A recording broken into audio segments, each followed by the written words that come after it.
కేటీఆర్ పై అక్రమ కేసులు పెట్టి ఇబ్బందులకు గురి చేయడం కరెక్ట్ కాదన్నారు వికారాబాద్ జిల్లా గ్రంథాలయ సంస్థ మాజీ చైర్మన్ రాజు గౌడ్. సీఎం రేవంత్ రెడ్డి బీజేపీ కుమ్మక్కై కేటీఆర్ పై కావాలనే కేసులు పెడుతున్నారని ఆరోపించారు.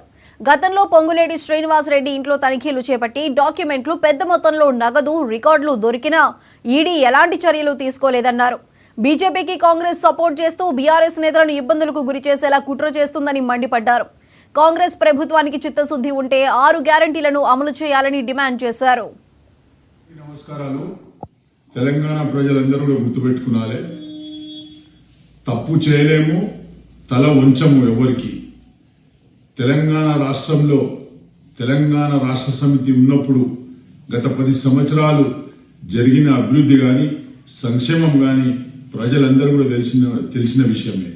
మరి ఈరోజు ఉద్దేశపూర్వకంగా కేటీఆర్ పై ఫార్ములా ఈ రేస్లో ఏదో అవినీతి జరిగిందని చెప్పేసి ఒక అక్రమ కేసులు పెట్టి ఈరోజు ఈడీ విచారణకు పిలిపించి అనేక రకాల ఇబ్బంది పెట్టే ప్రయత్నం రాష్ట్ర ప్రభుత్వం, రాష్ట్ర ముఖ్యమంత్రి రేవంత్ రెడ్డి గారు చేస్తున్నారు. మరి రేవంత్ రెడ్డి గారి తోడు, మరి అదే విధంగా కేంద్ర ప్రభుత్వంలో ఉన్న నరేంద్ర మోడీ గారు ఒత్తాస పలుకుతున్న సంగతి కూడా మనకు క్లియర్ కట్ గా తెలిసిపోతుంది. మరి గత 6 నెలల కింద పొంగులేటి శ్రీనివాస్ రెడ్డి ఇంట్లో మరి ఈడీ దాడులు జరిగినప్పుడు మరి 2 రోజులు దాడి జరిగితే 2 రోజులు అనేక రకాల డాక్యుమెంట్లు, డబ్బులు అన్ని దొరికినా గానీ కూడా మరి ఈ రోజు దాకా బయట పెట్టని ఈ ఈడీ ఈ రోజు కేటీఆర్ ను పిలవడం ఏడవరకు సమంజసం అని చెప్పేసి ఈ సందర్భంగా తెలుసు. తేలతెట్టం అయిపోయింది.